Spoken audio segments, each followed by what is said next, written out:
Depression का इलाज या चाइल्डहुड के ट्रॉमास का इलाज क्या हीलिंग और मेडिटेशन कर भी सकते हैं? बच्चों के अंदर बढ़ता हुआ आक्रोश, ये लाइफ मैकेनिकल होने का रिजल्टेंट है। जब लाइफ में हम मैकेनिकल चीजों के ऊपर डिपेंडेंसी रखते हैं, जब लाइफ के अंदर हम स्ट्रगल को कम कर देते हैं, फिजिकल स्ट्रगल को, लाइफ में जब हम मदर नेचर से डिस्टेंट होते हैं, तो ये सब उसके आउटकम हैं।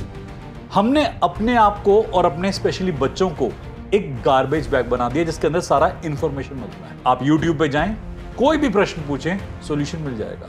बच्चों को लगता है यही सही है, पेरेंट्स को रिजल्ट बहुत चाहिए, उसके लिए कोई एक्सपीरियंस नहीं है, ना ही पेरेंट्स के पास अपना एक्सपीरियंस था, वो भी अपने बिहाफ पर कहीं गलत हो रहे थे। गलती हो गई, आज ठीक कैसे करें?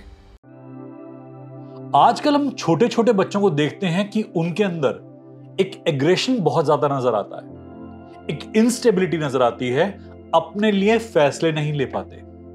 एंजाइटी, डिप्रेशन जो पहले सुनने को भी नहीं मिलते थे, अब पार्ट ऑफ लाइफ हो चुके हैं। बहुत बड़ी बड़ी दलीलें, बहुत बड़े बड़े लॉजिक्स मिलते हैं कि बच्चे ऐसे क्यों हो रहे हैं। ये लाइफ मैकेनिकल होने का रिजल्टेंट है। जब लाइफ में हम मैकेनिकल चीजों के ऊपर डिपेंडेंसी रखते हैं, जब लाइफ के अंदर हम स्ट्रगल को कम कर देते हैं, फिजिकल स्ट्रगल को, लाइफ में जब हम मदर नेचर से डिस्टेंट होते हैं, तो ये सब उसके आउटकम होते हैं।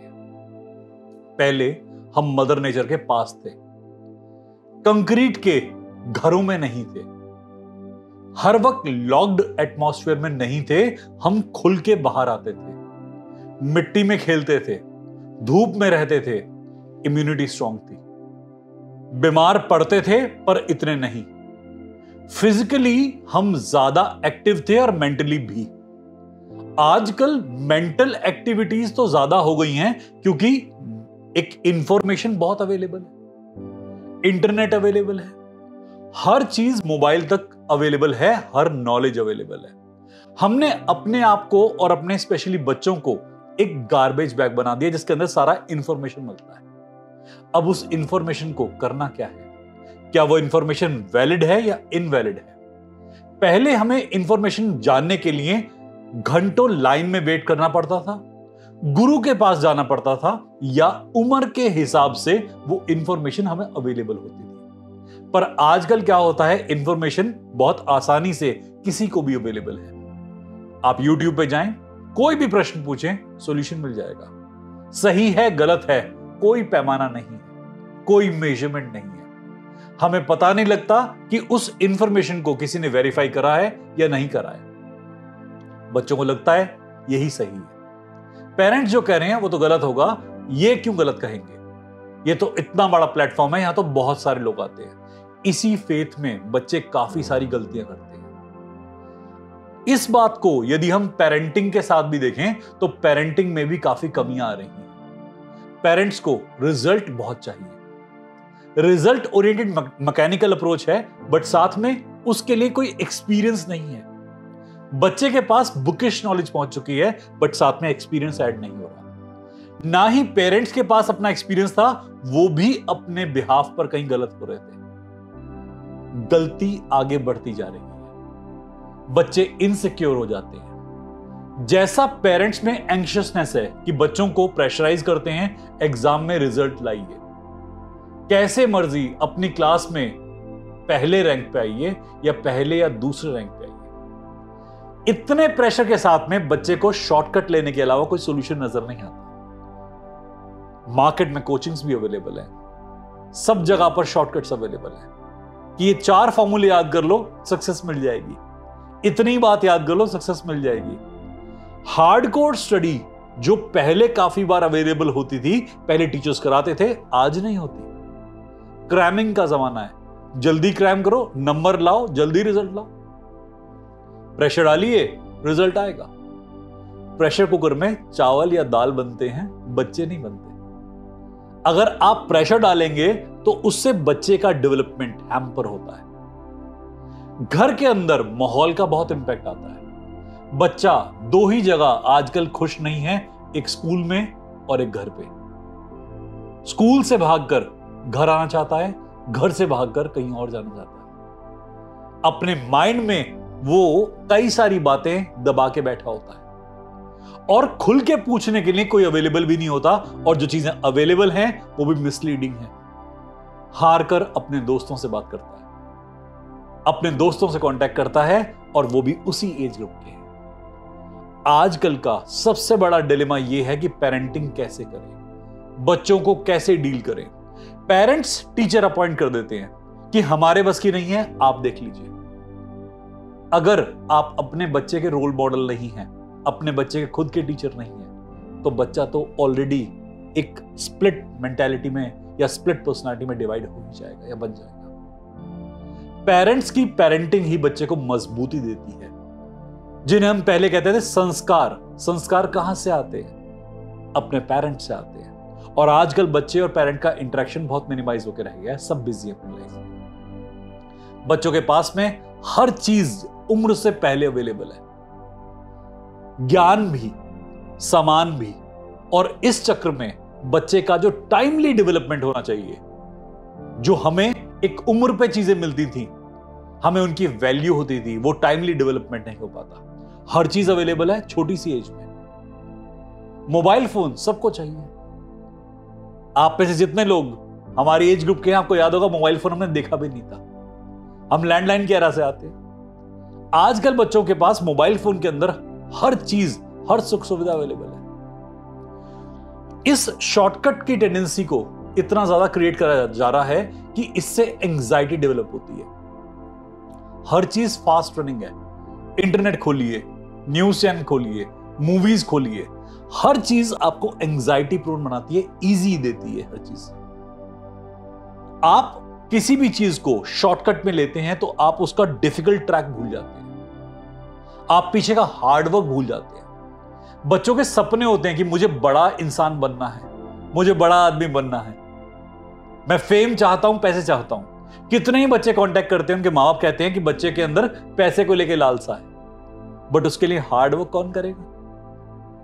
बच्चा कमिट करता है कि मैं किसी ना किसी दिन, एक दिन कुछ ऐसा करूंगा कि बहुत ऊंचा बन जाऊंगा, बट उसके पीछे का हार्डवर्क वो मिसिंग होता है। जहां पहली बार डिफिकल्टी आती है, बच्चा कई बार अपने आप को असहाय महसूस करता है। काउंसलिंग होती है बच्चों की, काउंसलर्स आते हैं, वो भी उनके एक स्किल एनालिसिस पर, उनके मार्कशीट के आधार पर या क्वेश्चंस के आधार पर एक डायग्राम बनाकर समझा देते हैं कि इस फील्ड में जाइए।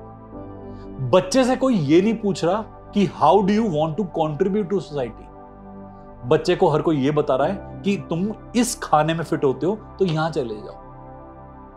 मेरे पास जितने भी स्टूडेंट आते रहे हैं, कई सालों तक बच्चे पढ़ाए मैंने, उनमें से जितने भी स्टूडेंट रहे हैं, मैंने पहले ये फाइंड आउट करा है कि ये किस जगह कंट्रीब्यूशन दे सकते हैं, और उनसे जाना कि how do you want to contribute. जब बच्चा खुद बताता है तो मुझे फील्ड देते हैं कि इस तरफ जाइए, दिशा निर्देश करते हैं। पेरेंट्स बच्चे के क्वेश्चन से भागते हैं। पेरेंट्स बच्चे के क्वेश्चंस को आंसर करने के लिए किसी और को अपॉइंट कर देते हैं। बच्चे का और पेरेंट का जो बॉन्ड होता है, ये बॉन्ड वीक है। अपने बच्चों के साथ में टाइम स्पेंड नहीं कर पाते। अपने बच्चों के साथ टाइम स्पेंड करते भी हैं तो अपना एंजाइटी उनके ऊपर लाद देते हैं, प्रेशर ला देते हैं। वो जो पेरेंटिंग टाइम था, वो इंजॉयमेंट टाइम था, बेकार हो जाता है। घर में जाते हुए सैड फेस होता है, बच्चे ने पेरेंट को देखा, बच्चे ने भी अपना बिहेवियर चेंज कर लिया, जो बात कहनी थी दोनों को नहीं कह पाए, जो इंटरेक्शन था नहीं बन पाया। पेरेंटिंग की बहुत बड़ी कमी होती है जब बच्चा अंदर से खोखला हो जाता है। अब हम जब ऐसी सोसाइटी के अंदर बार बार कंट्रीब्यूट कर रहे हैं अपने अंदर की हॉलोनेस से, तो आगे जाकर वो मेन स्ट्रीम जो बन रहा है वो सारा हॉलोनेस का शिकार होता है। तभी आज एंजाइटी और डिप्रेशन सबसे हाईएस्ट है, क्योंकि लाइफ के अंदर हमने कुछ प्रैक्टिकलिटी में नहीं देखा, थ्योरी में कभी कुछ देख लिया।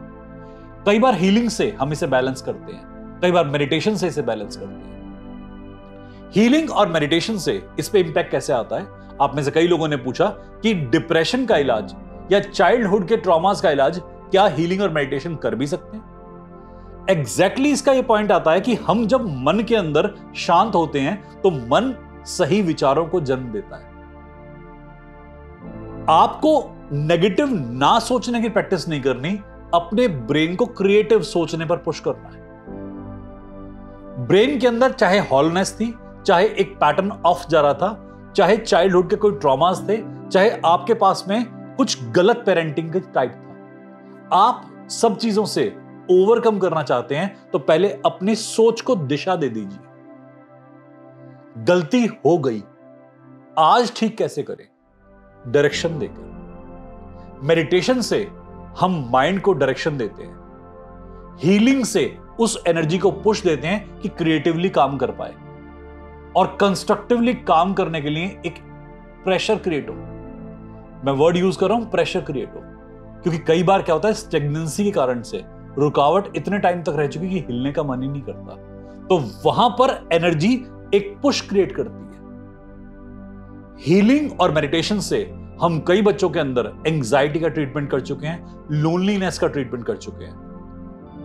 बच्चों का अकेला रहने का मन करता है, पेरेंट्स से बात करने का मन नहीं करता, इसे ट्रीट कर चुके हैं। पेरेंट्स और बच्चों में इतनी डिस्टेंसिंग होती है कि दोनों के अंदर काफी आर्ग्यूमेंट्स होते हैं, लड़ाइयां हो जाती हैं, इसे भी ट्रीट कर चुके हैं।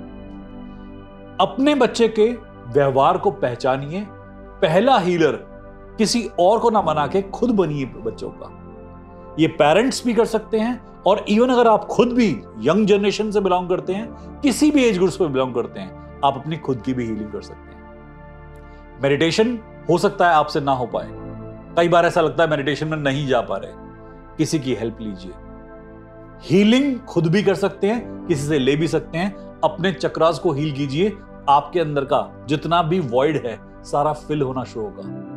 ये जो आजकल की लाइफ का एंजाइटी प्रेशर है, ये नहीं आएगा आपके ऊपर। इस पर काम कीजिए, अपने आप को बेहतर कीजिए। हर हर महादेव।